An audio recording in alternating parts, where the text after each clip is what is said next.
You're listening to the Water Prairie Chronicles podcast, where we share stories from individuals and organizations to help those parenting and living in the special needs community get connected and to help educate others about living with a disability. We welcome all who want to hear the stories we share here. Welcome to episode 4 of the Water Prairie Chronicles. In this episode, Tonya talks with our son Christopher about growing up with a sibling who has special needs.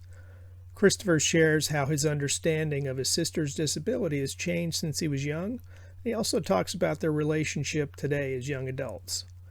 Next week, Christopher will continue his conversation with Tonya and share some of the challenges he has had personally and how they've impacted his desire to play baseball in college. Okay, welcome to Water Prairie Chronicles, Christopher. What have you been up to lately? Not much. I'm really just been kind of a cripple, but other than that, I'm doing all right. Just school, baseball, normal things. So, Those of you listening to this, Christopher has a bandaged hand, and he was supposed to be featured last Friday, but he had just broken his hand, so it wasn't the right timing to try to get his interview in the middle of trying to get bandages on and figure out schooling and everything else. I was a little busy with other things. Yeah.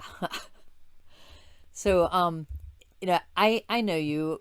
Christopher is my son, and we've talked about him in some of the earlier podcasts and in the intros for when we interviewed his sister Emily. But Christopher, can you tell our listeners a little bit about yourself? I'm a NCAA collegiate athlete for baseball and a sophomore student currently. I enjoy long walks on the beach and fishing and music and movies, and I'm just a very active person. I lift a lot for normal people and not a lot for bodybuilders. I like the beach. I never know what to say whenever people ask you to explain yourself, but we're here now. I like video games. I'm a normal 19-year-old, so I love those. Cats are awesome. I'm a big animal person. I say a lot. I don't really know what else. Food's good.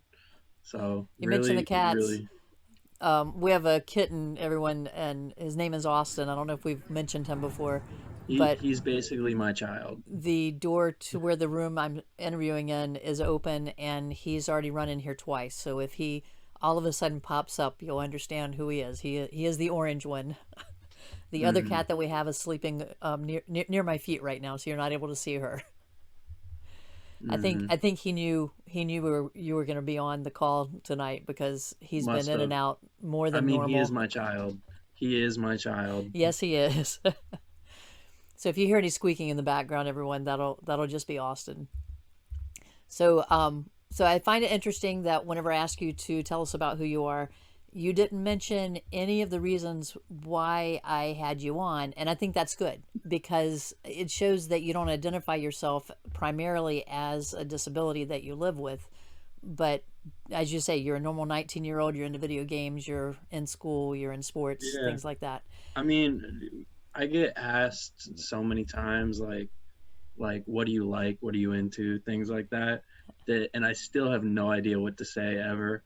So like when people are like, tell me about yourself, I'm like, I don't know what to say, you know? I like music, I like to be active, I like funny things. Like you know what I mean? Like there nobody ever like can think of what they want to think about in that moment Right. of trying to explain who they are, because that's just a loaded question that people don't have context to understand at that point.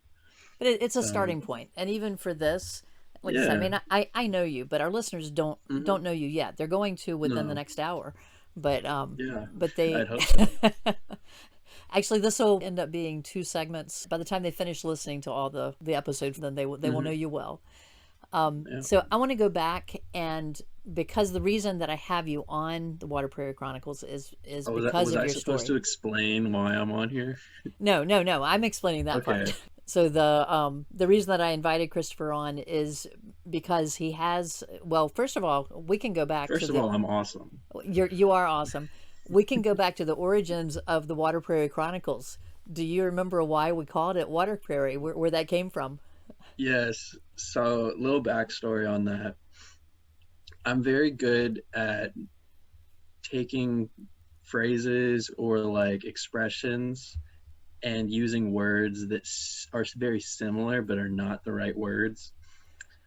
And we call them Christopherisms in my family. So, our most popular one, which is now the title of this, is Water Prairie. A lot of people might know the term, if you drive a lot, hydroplaning. And whenever I was younger, I was at a pool party and I was briskly walking, and one of my foot, not one of my foot, my foot slid out from me because it was a wet pool top, so there's no traction. So one foot slid out, and I probably banged up my knee or my elbow or something. But whenever I was asked by my mother what happened, I told her I was walking on the deck and I water prairie. You're like, what? Like, I water prairies. Like, that thing you told me about in the car, I water prairie. You mean it took you like 30 seconds, and I could see the lights turning on of like, oh, you mean hydroplaning? But I mean, I was how old would you say? Like nine, You were in 10? elementary school. Yeah, I was pretty young, so like hydro, water, Yeah, pretty close. Plain, prairie, yeah. pretty similar. So, and then, hey, we were thinking about a name, and you're like, well, hey, we need something original, and you stole But my phrase. it has a deeper meaning to me and to Dad because the and we explained this in the first episode, but for those who haven't listened to the first episode, you can hear it again if you did. It helped us to connect that Water Prairie is not just for parents and their child who may have a disability; it's for the whole family.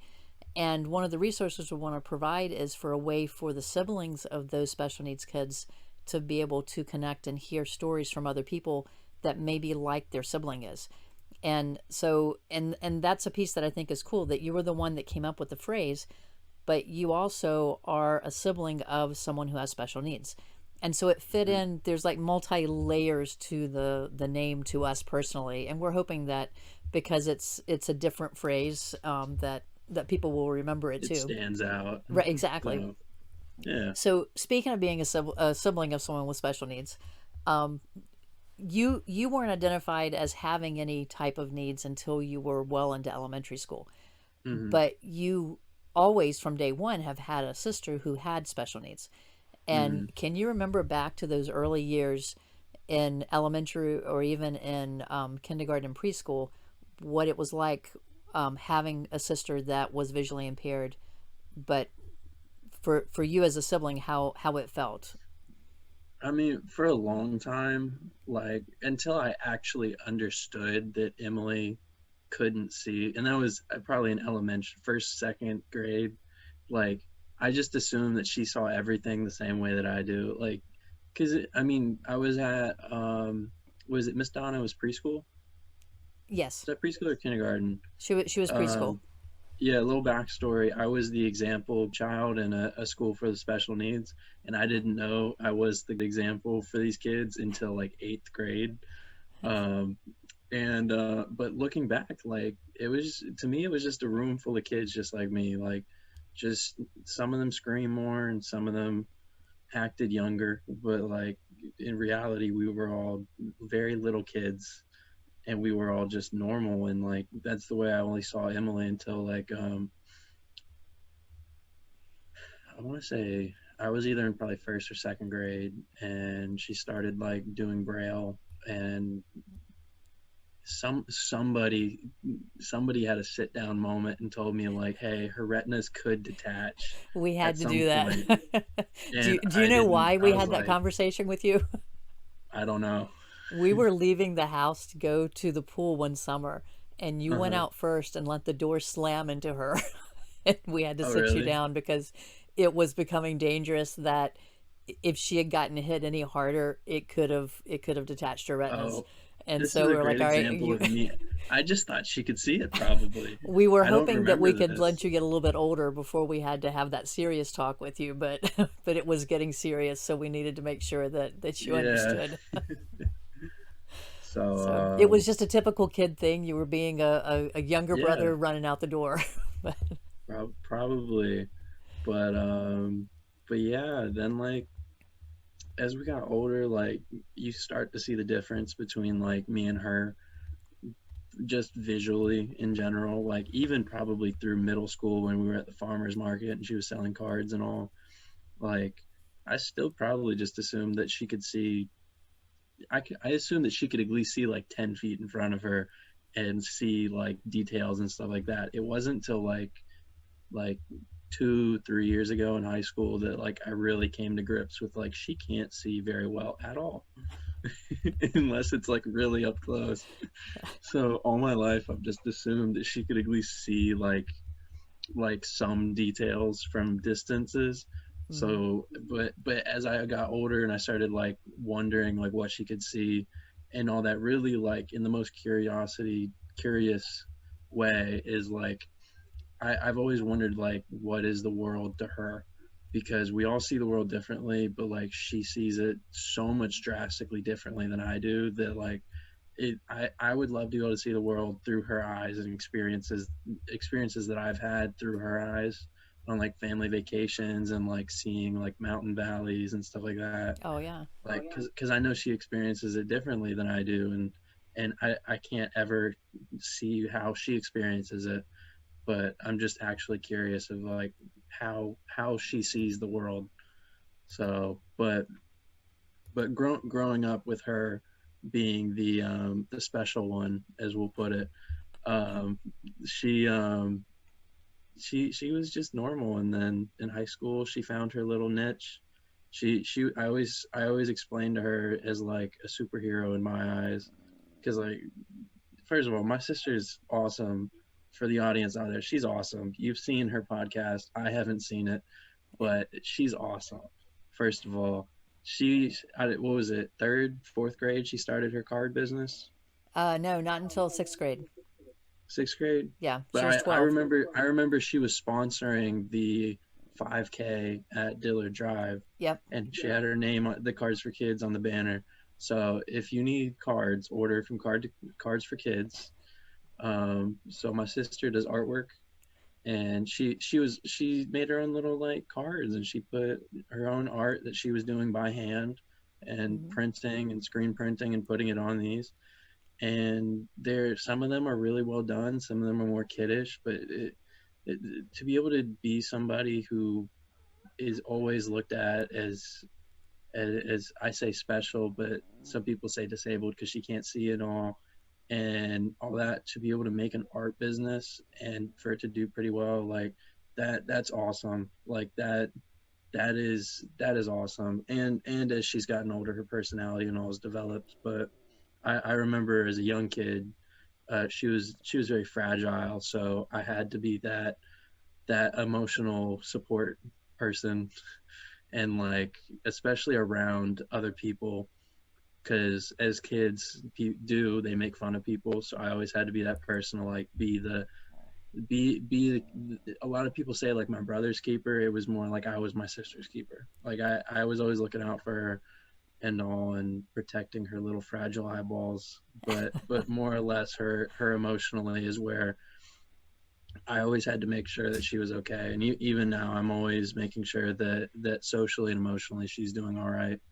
And like you can attest to this. Whenever she came home for Christmas, I told her whenever she left, I was like, let me know when you make new friends, because you should always try to make more friends than just the ones you play online with. And she texted me back 2 weeks later. She was like, so I saw some people from one of my class in the lunchroom and I sat down with them and now I have a group of new friends. And I was I remember that. I like, think the two of you that's help. awesome. So, I think the two of you help each other. You complement each other really well. because she's definitely, even if she is a little bit of an extrovert, she's very introverted. So me being so extroverted, other than whenever I want to be left alone, then I'm very social, and she's not, and she plays video games and all, which is awesome and cool. that we both have something to talk about because we both enjoy video games and stuff like that. And she has her friends that she talks with there, but getting out and just talking with people in the world, I feel like I really push her for that. So I So know that we've taken like three different angles from the beginning yeah, question, but that's all right. So when you were in elementary school, after we moved to North Carolina, you were in first grade. Emily was in second grade, and she wasn't able to. Well, she would get overwhelmed going into the school because there were mhm. kids all over. There were people were shoving in the hallway and everything. I used to walk her to her room and then Exactly, give her a kiss on the cheek and tell her to have a good day. and Like yeah, go ahead. I was done. I was Okay. waiting for another prompt.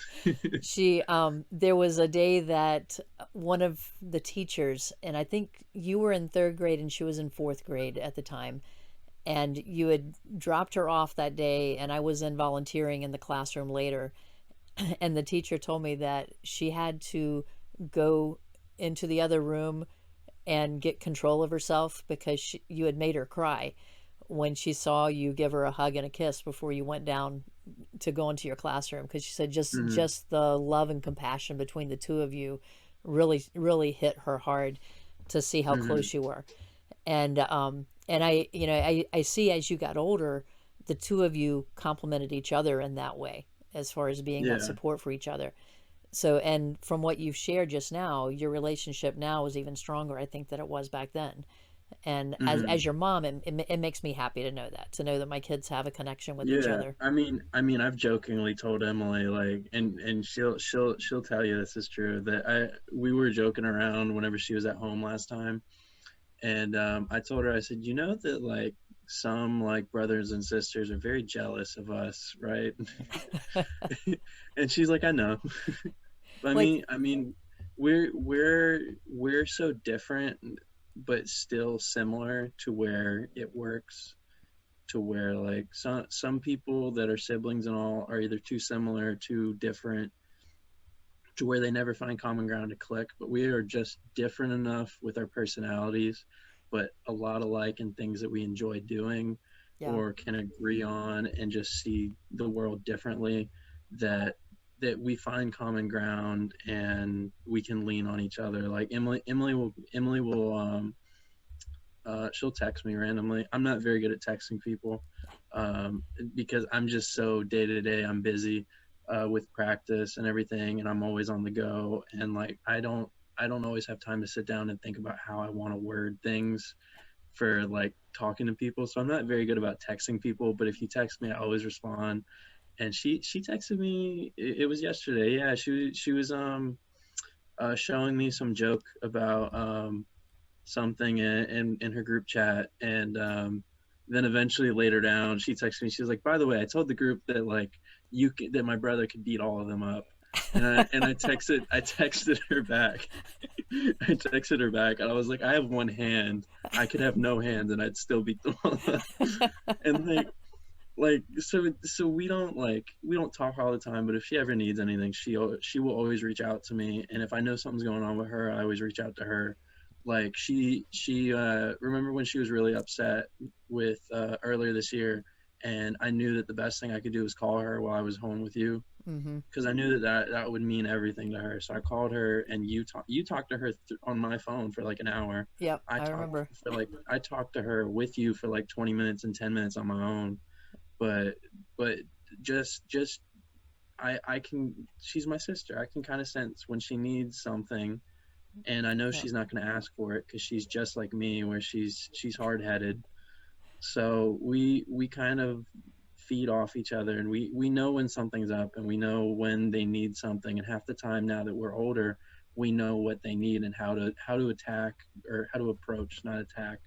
You can tell I play sports. I say attack instead of approach. Yeah. um, like how do we approach helping them? So Mm-hmm. we've kind of grown this bond together where we cover each other's weaknesses the best that we can. So we're still waiting to see what weaknesses of mine she covers, but I cover a lot of her. So and she just emotionally grounds me, but I feel like I have an influence on her in a certain way that has started ever since we were younger. where I was giving her a hug and a kiss in the hallway, and half of that was because I needed the know-how of just, I had a hard time saying goodbye as a kid to people that I loved, Yep. and so that helped me. But I think for her also, like, she would get made fun of sometimes just for being different, the big glasses she wore. So it was more of a, like, everything's going to be okay, and you're going to have a great day, and then you're going to see me again at the end of the day, and I'm going to annoy you, and we're going to go home and eat I don't know, eat peanut butter and jelly sandwiches. What Yeah. do kids do? So, like, it was cool.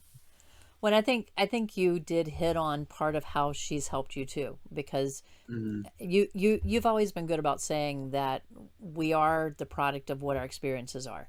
And you may not Mm-hmm. use those words, but you've expressed that thought to me, and that's how I've thought Yeah, as well. Kanye West. Everything I was is everything I am. So every experience that you have molds you to who you are today.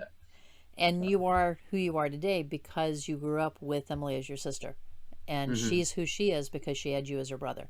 So as far as our listeners out there, if you have more than one child and one of your children has a disability, it can be a positive on the other children in the family as well. Mm-hmm. Recognize that those other kids do have needs, and that was where Christopher, Daddy, and I admitted in the first episode that we had missed some signals for you because we were focused on helping Emily, especially during the time that we moved to North Carolina. Yeah, Because because she's the more special one. So yeah, I wouldn't put it that before, way. for the viewers, before we hopped on here, we were talking, and I was like, yes, Emily was more special, so we didn't pick up on things till later, because we try to out special each other, and, like, she always wins because she pulls the "I could be blind" card, and then, like, I don't have I don't have a counter for that. So no, but I as a younger kid, I didn't notice, but as I was getting older, I always knew that Dad was going to spend a lot of time with me on sports, and I was out with friends all the time, so that gave y'all guys a time to help Emily and all from away from me. But I knew that she got a lot of attention because she needed it, and Yeah, it was never a sibling, like, you care about. No, it was not, bad choice of words. It was never you give Emily way more attention than I do. It was always Emily's always right thing. And I remember I would get mad because she was always right, and in any argument, whenever you guys were the third party, I was always wrong somehow. part of that's being And the younger brother. yes, and then that's fine. It was but I never looked at it as, like, Emily got more time and attention, or anything like that.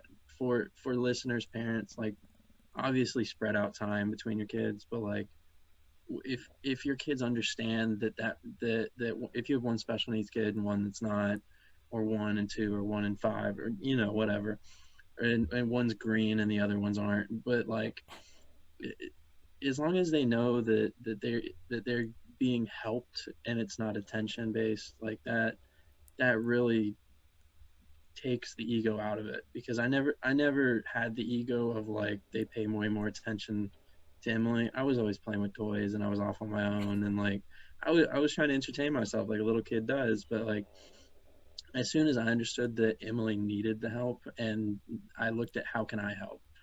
So Yeah. I never had that moment of, like, she gets attention and I don't. It was she actually needs this, and where's my part? How do I play my part? So. So as you got a little bit older and were in, for you, it was probably Next week, Christopher will continue his conversation with Tonya and share some of the challenges he has had personally and how they have impacted his desire to play baseball in college. You've been listening to the Water Prairie Chronicles podcast. If you have questions or comments you'd like to share, you can find our contact information at linktr.ee/waterprairie. That's the Linktree/Water Prairie site. Any resources linked to this episode can be found through that site as well.